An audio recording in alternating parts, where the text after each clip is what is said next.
My name is Ron Olson. I joined PS1, I actually just looked it up, in December of 2012. And I joined because I wanted to make a box for my niece, a puzzle box, and also get into making physical puzzles for geocaching, because I'm a huge geocaching fan. That's awesome. And I had tried to do it in my basement. I didn't have any of the tools, and somehow I found this place, found the website. Again, this is all 2012, and was so enamored with it that I signed up sight unseen. Literally, I had I saw my my PayPal receipt before the welcome to PS1 email, and I just showed up and I got the tour like everyone gets the tour, and we didn't have this side of the building. It was obviously a much smaller shop at the time, but I was like, yep, right decision. Totally into this place. And then I didn't come for almost like 2 years. The reason why is because I was at the time also doing like the marathon every year. So running a marathon is like literally, well, running a marathon, it's a full-time job unto itself. So, I would come in and I would do a few things, but then, running, you're exhausted, whatever. And so it was only around 2014 when I decided, this is silly. Why am I doing this if I'm not coming here? And so I came here. The irony is that puzzle box that I wanted to make for my niece, I still haven't made it. 12 and years later. she is grown up and has her own kids now, and I still haven't made this freaking thing. I still have the plans. Someday. So, yeah, exactly. It's on the list. That's awesome. So when you started coming back here in 2014, what was like your day-to-day? Because you weren't obviously a area host or authorizer or anything. What did your involvement look like then? I actually used the lasers a lot. The laser, I say lasers plural, it was actually just the laser, the epilogue. And I was teaching myself the 3D printer, which at the time was the MakerBot that we had. And wood shop stuff. I was basically, what it really came down to was, here's all this equipment that I have really honestly never had access to other than when I worked for like a scene shop. I used to do like scene shop carpentry for theaters and film back in New York because I went to school there, and I missed it. I missed the opportunity to work with your hands, to physically make something. And I think that draws a lot of folks here is like, a lot of folks have jobs where they're looking at a screen all day and they want to be able to turn around and see something physical, or do something physical with their hands. I've met plenty of people here who have said, yeah, I don't ever come here with a computer. I barely look at my phone. I don't want to be quote unquote, plugged in. I just want to be able to do my thing and relax, enjoy, 100%. Yeah, I mean, that's what brings me here and pretty much everybody else I know. So you have a pretty unique perspective on it compared to most people, just from how long you've been coming here. Yeah.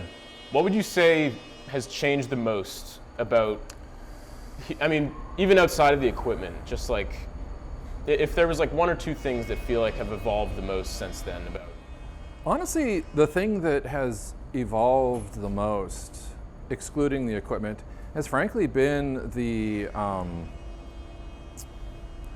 it's sort of like so the idea of a hackerspace, I think, as was originally imagined, was we're going to try some stuff, and we're going to avoid some warranties, and we're gonna, maybe it'll work, maybe it won't, who knows? But we're gonna all learn.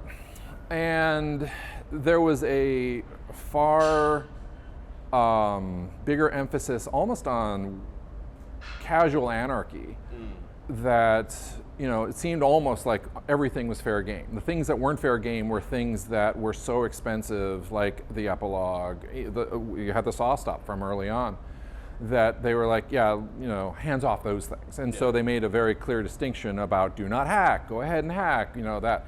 And so what has progressed through the years is obviously we've had way more members, but also because of that, because of the need to want to,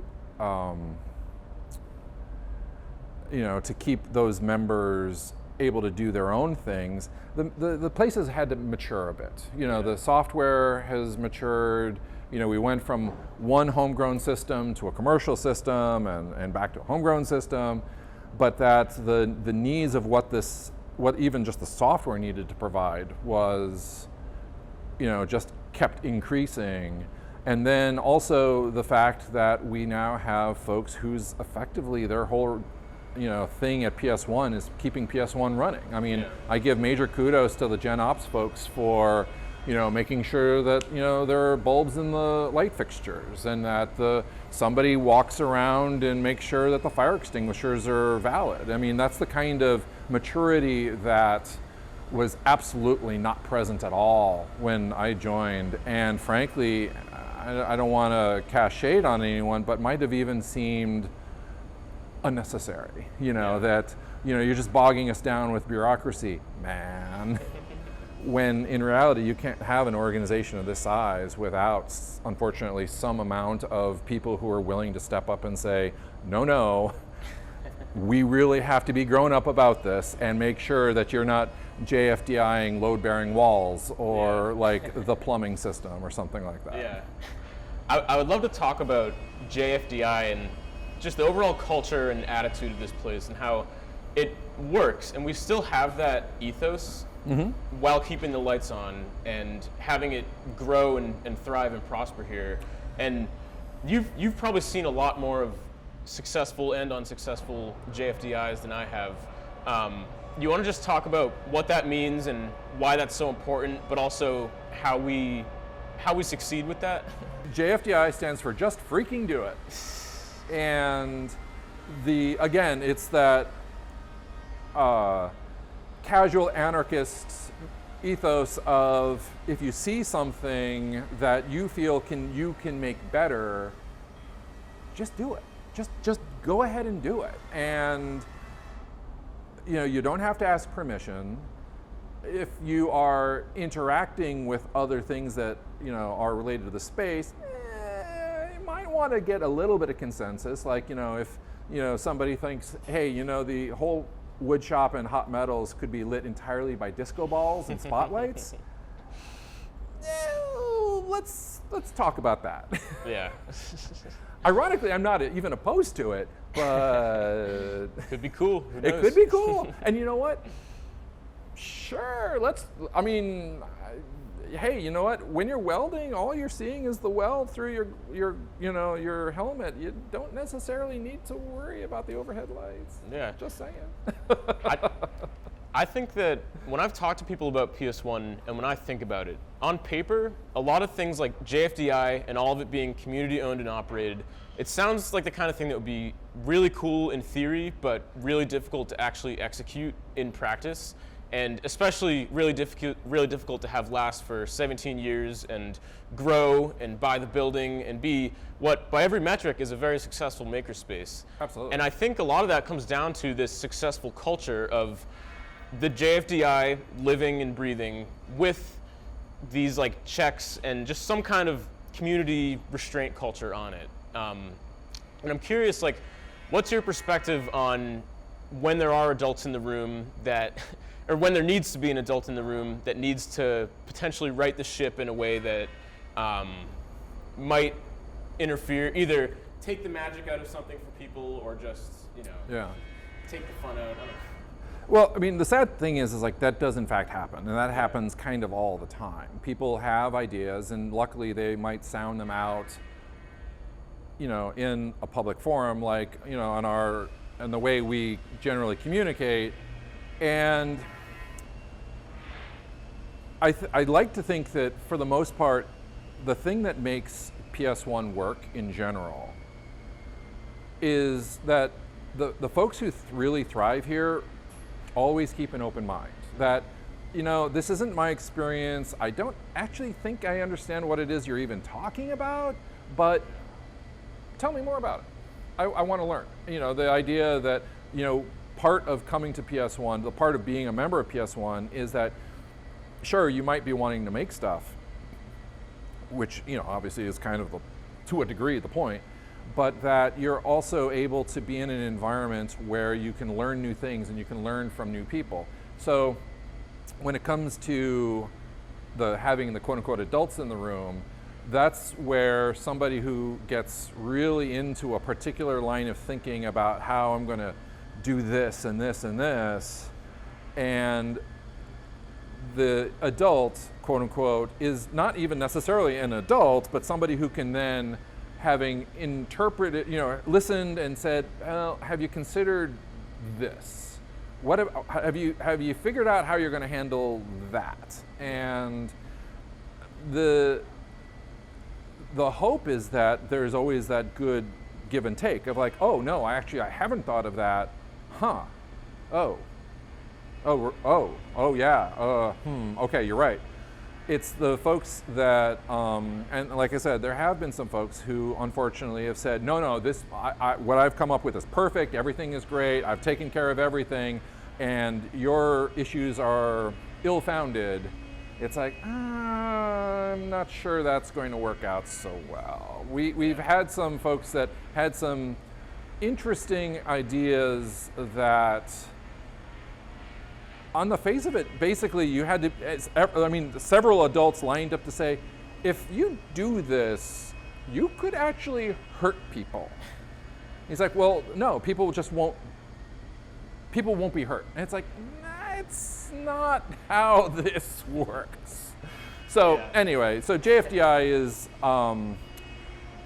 JFDI culture, all of this is wrapped together of people who, like I said, are always able to keep an open mind and be exposed to the new idea, the new experience, and to not believe that, once I've learned how to do it like this, that's the only way to do it. And that goes for projects, that goes for, tools. I may be the area host, but I will absolutely cop to the fact that I do not weld for a living, and I am always, always, always open to somebody else showing me a better way. And honestly, and I've told people this, is like, if you ever catch me saying, it's my way or the highway in terms of like how to use a tool or whatever, it's like, you may have hit some sort of a roadblock. I'm like, oh crap, you're right, I should. So the JFDI works in because of one very basic reason. There's no paid staff here. We're not an M hub where, there's somebody who's actually, theoretically contributing to their 401k and health insurance, and I'm only here between the hours of X and Y, and I'm the person who's going to make sure that the equipment's running. JFDI is a way to empower everyone, and that's literally every member of PS1, to, at the very, very, very, very least, do your dishes or sweep up. Like, even if, I'm in the wood shop doing stuff and I just, put a whole ton of wood dust on the floor, I should pick that up. And you'd say, well, that just seems obvious, but it's not. And so, you progress from there. It's like, I think that it would be really nice if ... And JFDI basically gives you that space to experiment, to try, and one of the most visible examples of it is the stuff in the stairwell. Like, that was all JFDI. Some folks said, hey, is it all right if I, paint this enormous octopus on the wall? And the response was, JFDI, baby, let's go. And, there's been some caveats to that of like, okay, as I was just saying, you don't JFDI load-bearing walls or infrastructure, but at the same time, if you're doing something and folks aren't keen on it, then if you can undo it in about 4 hours, then it's kind of like, go ahead. Yeah. And that serves as a great psychological motivator for folks, because you realize that you're in a space that is filled with equipment that potentially in your day-to-day you should never have access to. you may not even know that this stuff even exists, but that not only does it exist, but that I'm in a space where it's okay to be creative and free and freaky, in a way that isn't endangering other people. And if that involves like, oh, I want to make a thing, so I got to learn how to weld, or there's a wood shop, something or another, that to see my quote unquote vision through, I can make use of these tools. And JFDI is like essentially a way of giving you the opportunity to find a reason to do something for the space and to make the space better that it might be as simple as just painting, but it might be like the folks that have sorry, I'm blanking on a good example at the moment, but the whole place frankly is filled with JFDI'd things. Like I'm not gonna lie,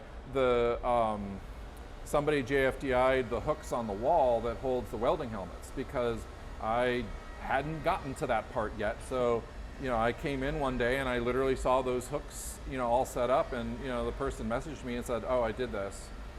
JFDI, is that okay?" And I'm like, "Are you kidding me? They're still here. This is awesome." So yeah. I think that PS1's nature has a way of attracting a lot of really interesting, sometimes eccentric people. Extremely eccentric, yeah. Would anything come to mind of what might be the either funniest or just like you could not make this up, of like a situation or story of anything, not with a name or anything. Right.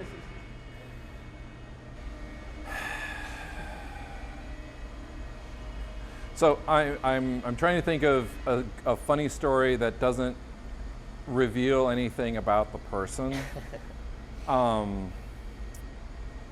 We've certainly had people who were eccentric in their dress, eccentric in their attitudes about certain things. I used to have a run-in with somebody who he was super privacy focused, to the point where he would always end a conversation as he was leaving with, "And you didn't see me. I was never here." And it's like, okay. We've also had folks that they I don't know if it's still the case. I know one of them's not a member anymore, but folks used to walk around here barefoot.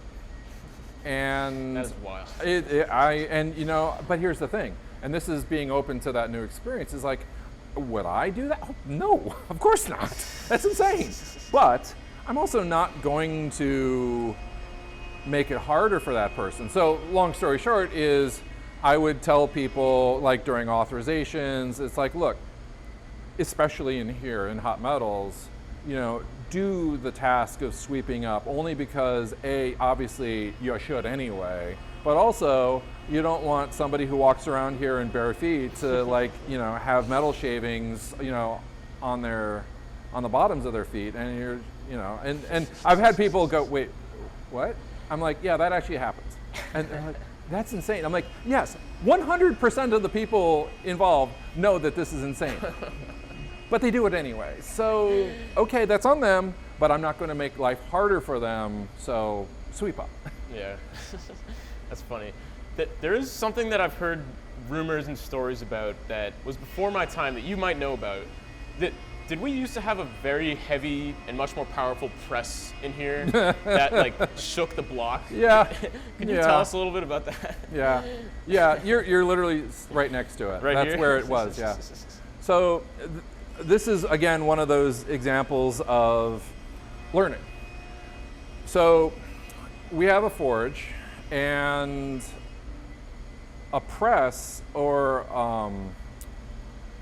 a hammer. This was a power hammer. Yeah. Is needed for folding the metal. So what makes Damascus steel so beautiful, and if you're not familiar, look it up, you'll be shocked at how absolutely gorgeous it is. The technique is essentially taking pieces of steel, welding them together, heating them up in the forge, and then smashing them flat folding them over themselves, heating it up, and repeating again and again and again, so that the patterns that you outlined in the what's called a billet initially can come out. And people, who have really good control of their design can then end up with almost like flowers and all kinds of designs. And this is in the metal. This isn't like layered on top later. This is part of the metal itself, and you're bringing the detail out using like these techniques. Anyway, so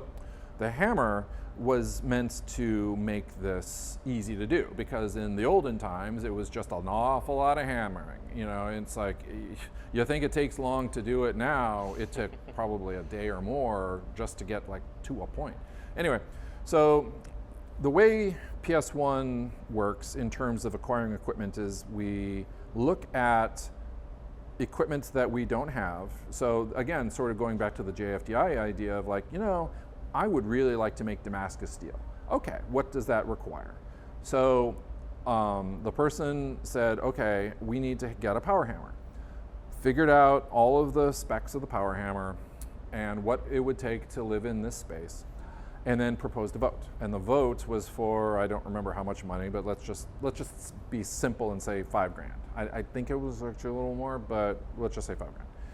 And so the whole membership votes and says, yay or nay, yes, we're willing to spend the member dues to buy this piece of equipment.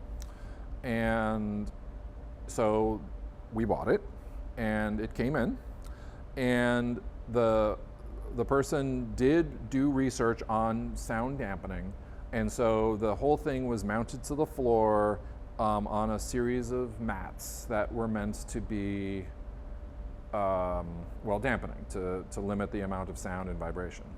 Wasn't enough by a lot. So yeah, what we discovered was that it was actually impacting our neighbors, because the neighbors sent a 311 complaint to the city, and the city contacted us and said, hey, we don't know what you guys are doing, but your neighbors are complaining that you're literally making the whole place rattle. So the research was done, and some quite considerable time was spent trying to figure out how is it that we could make this thing work in a way that wasn't going to piss everyone off. And this is when you have to be able to understand when you cut your losses. Going back to the idea of being the adult in the room and realizing that the effort to make this thing essentially able to work in this space, which by the way, did not at all take into consideration the insane amount of noise. They were complaining about vibrations, but in here, when that thing was going, I mean, you could hear it through, sound deadening headphones. It was bad. It was really bad. I mean, you could tell when people were using it up in the electronics area. I wish I could have heard it once. So, so the decision was essentially made, we can't do this. This is not going to work. Yeah.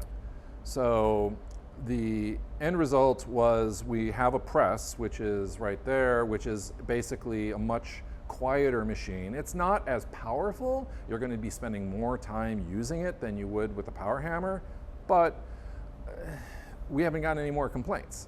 And then the actual press, the hammer itself was sold to somebody who basically drove up from somewhere in Missouri, slept in their truck overnight, somewhere on the side of the road, so that they could be here on a Saturday at 7, 8 in the morning, and they helped us haul it out, and hopefully it's doing them a nice job somewhere in Missouri. Wow. So. Do you remember how long its run was here? Not that long. So it came in around 2019. I want to say that it was gone by 2022, early 2022, oh, wow. Okay. Something like that. Yeah, and as you might imagine, something happened in 2020 that had the place shut down for, I don't remember exactly what. Incident. Probably wasn't that big of a deal. But anyway, so yeah, the thing did not get used very much. But, I'm honestly surprised it made it that long. And it wasn't just like hey, my water is rattling in my glass right now. You know, if you think about it, it's like the fact that this building even exists here is a testament to how this was clearly a much more industrial neighborhood back in the day, and it somehow survived up till the point that we now technically own it. Well, I mean, there needs to be spaces like this. Absolutely. Like what do people do? I mean, I can barely, because I'm from the country, I can barely stay in the city without stuff like this. What do I fucking do in my free? There's not even a good park to go to. I grew up in the woods. Right. I'm not going to drive an hour to see a deer, you know? Right. Like, so places like this make it possible for people to come and be happy and live and deal with the bullshit that the city brings, you know? And you know, going back to the idea of making stuff is like, you know, we've got welders that no individual should ever have, like 3-phase 280 amp equipment that, you know, was very expensive, and they're insanely capable, and people have made amazing things, and I'm so proud of that. But you're like, no, there's literally no reason why anybody should ever have this. And so people come in, they're like, I have this tiny little apartment and I would love to get into woodworking, into welding, into whatever, and I just don't have the space. I don't have the electricity. I don't have the time to, you know, figure out what I need to do to even acquire it. But you guys have already got it figured out, so I'm just going to come here. I mean, for what it would cost you to buy a miter saw, you get 6 months here. Absolutely. Absolutely. Yeah. And we've had to, obviously through the years, increase the dues just to, you know, to deal with inflation and costs. You know, obviously, you know, everything's gone up in price. But you're absolutely right. I mean, you know, so many people have, especially in hot metals, have, you know, use this place because they just don't have the room or the, you know, ability. And, you know, they might buy a buzz box, you know, from Home Depot and, you know, plug it in and maybe try something, but they also don't want to set their curtains on fire. So, you know, here's a place where we actually, you know, take an interest in obviously safety and fire prevention. And this was, again, sort of going back, sort of JFDIing it, but, you know, when I became the area host, I first of all, I'll straight up cop to the fact that I did not know anything, nothing at all. There was an opening for the Hot Metals area host, and I almost jokingly applied with the, you know, statement effectively, I don't know what I'm doing. I'm the worst person for the job, but I'm for whatever reason volunteering. And the next email I got was, congratulations, you're the new Hot Metal area host. And I'm like, oh God. And I will say, the first time I ever even changed out a cylinder, it took me 20 minutes. Not because I needed to take 20 minutes, but because I was thinking that just by the virtue of taking the regulator off, I was going to cause the thing to explode, or like it was going to be, you know, shot, you know, through the walls, because I saw that Mythbusters episode where they demonstrated that if you shear off the regulator, it becomes an uncontrolled missile. And, you know, I had to learn a lot. And that, going back also to the statement of, you know, being open to the new experience, is like learning that, you know, you don't know, frankly, you don't know anything in the end. You don't even know what you don't know, but that you figure it out. You know, eventually I got the cylinder swapped out, and it became easier and easier to do, to the point where I was being more comfortable, to the point where it's like, yeah, okay, whatever, I'll just take care of it on Saturday. You know, this isn't a big thing. But, and this is the most important aspect, especially in a place like this, never let your guard down, because the moment that you think, I've done this a billion times, I know exactly what I'm doing, that's when the uncontrolled missile's flying out onto Olson. So. Yeah. I think that me and a lot of other people here have a very similar experience to you. It's kind of like a big human hermit crab shell where you're just growing into whatever it is that you want to do. Like when I first walked into here, I'd never touched a welder. I remember it was a Tuesday. You gave me the tour. I was immediately sold, and that Saturday was the first time I'd ever welded. Nice. And that was about 2 years ago. We did the auth, right? Yeah. Okay, that was when you were still doing. And since then, I've made so much stuff welding. Yeah. I've gone on to learn the CNC machines, the Bridgeport, ton of other stuff here that I feel like the equipment is one of the, you know, that's one category of really valuable stuff you can get here. But for me, what's way more valuable is being surrounded by people that know 100 times more than me about everything. And are super down to tell you either in an official authorization to teach, like someone like you or Wally, at least from my perspective, someone like you who can show me the ropes of welding, or people that just are professionals, like maybe running their business out of this place. It's just absolute abundant, deep knowledge on basically anything you want, and that's super special. So I do auths, and I'll teach people how to weld. But occasionally, you'll get people who are actual welders. Yeah. And this one person came in, and she needed to get authed on our TIG machine, and she looked at it and she's like, "Oh, I use this machine for work." And I'm like, "Okay, set it up." And she ran the most beautiful stack of dimes. In fact, I gave her a piece of scrap steel, and she's like, "Can I just use aluminum?" I'm like, "Okay," because aluminum being much harder to work with. That auth took almost an hour. 2, maybe 3 minutes of her being authed, and the rest of the time, she's showing me, because she had run this perfect stack of beads on aluminum. And so I again, will never cop to being anything other than a poser, effectively, and said, "Oh my God." And so, to her credit, she absolutely should, we sat down and she was like, "Okay, try this, remember aluminum does that." And, "Okay, I see, I see that your settings are, well, laughably wrong, but let's fix that." And so, within that period of time, she had, shown me a lot of awesome techniques that, I've tried to maintain. And, I also extended the invite to her. It's like, "Look, teach people." Like, she has actually taught people how to weld, like at Jane Addams, Women in Trades, that kind of thing. And so, one of the things that I like about PS1 is that it gives people the opportunity to teach other people, like, their skills. Hey, does anybody want to learn how to do this thing? Welding techniques, something to do in electronics, like let's make a Raspberry Pi to, run the forge or something like that. It's like, yeah, let's do that. And I'm also of the belief that it's like, you can absolutely charge, authorization's free, it's just, you just have to be able to use the equipment. But the specialized stuff, it's like, go ahead, have classes. I'm the first in line. I'll totally be one of the first people to take your class because I want to learn more. And, going back to learning how to weld, I am so proud of the fact that, we've been able to maintain a space where 5 people that I'm aware of that have specifically told me came in here, did not know how to weld, and basically had the epiphany that this was something that they wanted to do as a job, and they actually are now welders. Wow. And like, they had not ever welded before they came here.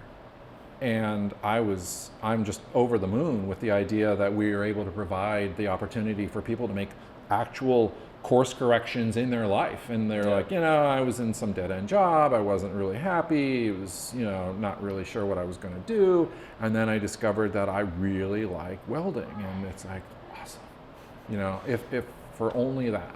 Yeah. And also, going back to the schools, a lot of the schools have, we've had a lot of folks come through who are actually students at trade schools, like Women in Trades, that kind of thing. They have hours, they want to go home and have dinner at 6, whatever, so they kick everybody out. But they will say, "Oh, by the way, there's this place over on Elston that's a 24-hour shop. If you want to go there and practice, you can do that." And so, I've had people who will show up and they're like, "Yeah, we're taking these classes, we're learning how to weld." And so, you do a cursory authorization. Everybody gets authorized, to make sure that, expectations are being met.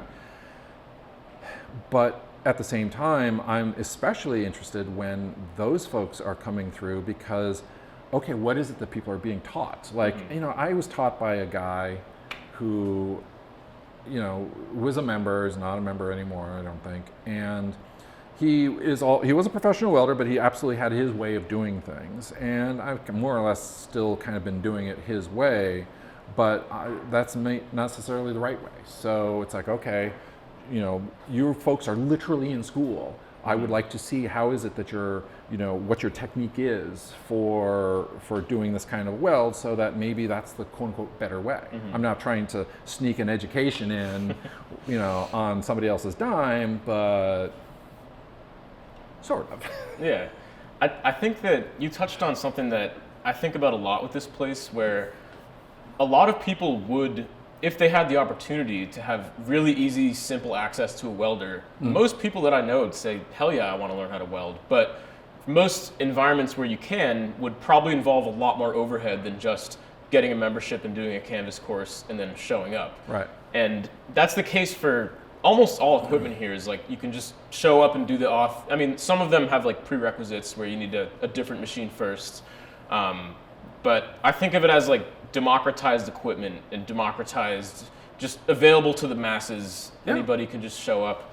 And a lot of people, at least for me, like I didn't have any access to like trades or anything in my like high school or anything like that. It's just, if you don't know how much you might like something, you might come here and then find out you actually love it, and then Absolutely. move on. And I think that's a really beautiful thing that happens here. And it kind of still goes with the JFDI ethos of, you know, just freaking do it. Just learn the thing. Yeah. You know, and PS1, you know, I always tell people, it's like, look, this is an authorization to learn how to use a welder. This is not certification. You know, you're not going to be able to go to the job site and say, I was taught to weld at PS1. Although ironically, apparently folks have done that and have gotten jobs. So that's also weird, like, I'm kind of weirdly proud of that. It's like you are actually working. It works. People are actually welders based entirely on what I taught them, which is weirdly terrifying. But at the same time, it's like, look, if you can make it work, and this is, you know, what's paying the rent, then more power to you. But anyway, so to that point is that, you know, with the low barrier to entry, just show up effectively. You know, you're able to, you know, at the very, very least, if for no other reason, to be exposed to, frankly, how this stuff works. I mean, the thing about welding especially is, I've often said welding and software are the soft underbellies of civilization, because if you think about how your structures are made, your automobiles are made, all these things are welded together in some fashion. Sure, yeah, right, well, you know, we could talk about robots, but we're not gonna. But that you at the very least know this is what's happening, that the fusion of these two metals is in fact what is keeping your, you know, 100-story building together. Well, that and rivets, but regardless, the exposure to the equipment, I'd like to think, gives folks a lot of appreciation frankly, for people in trades, for woodworkers, for being able to appreciate the effort that goes into some of these things. I mean, it's so easy to see, you know, a nice piece of furniture or whatever, and not fully appreciate the craft that went into it. Yeah. And to know that there were actual people who put this thing together, and, you know, they had to stop at the store on the way home to pick up some things, and, you know, they are having a bad day too, which, you know, is just part of being human, and being able to see the people behind the stuff, because at the end of the day, it's all about the people. You know, we've got lots of cool equipment, but who cares? It's about the folks that come in and make things, and they learn things, and they're able to, you know, then hopefully go and teach other people things. You know, the rising tide lifting all the boats, and making it so that everybody's better because of it, that we're not just, you know, mindless consumers, you know, clicking buy on Amazon or something like that. And in fact, yeah, sure, technically it would have been cheaper if I just simply bought it from this place, but the fact that I actually decided to put the effort in to make it, you know, that gives you more of an ownership and frankly pride. I mean, how many folks can say, you know, point to something and, you know, say, I physically made that. This did not exist. But the thing is, nobody's stopping you. So the definition of PS1 if you're going to ask for an actual something to write down, would be that it is a hackerspace. Also, you could call it a makerspace. Setting aside the labels, it's a place where you can make anything. And I mean anything. And you may not know how, but it's within the realm of possibility. You know, this is another way of putting it in maybe a much more flowery term is like, you can make your dreams come true here if that involves making things. And you may not know how to use the equipment, not a barrier to entry. You may not know that the equipment exists, you're going to find out. And once you are able to use the equipment, well, now the onus is on you to make it. So I think that's a good description for it. Yeah.